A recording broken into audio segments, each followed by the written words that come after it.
Alright, so we did that ridge right here. We installed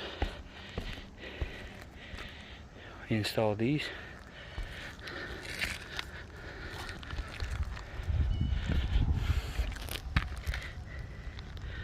We installed these vents with solar power. So basically they're gonna get the energy from here. One going over there, one going right here.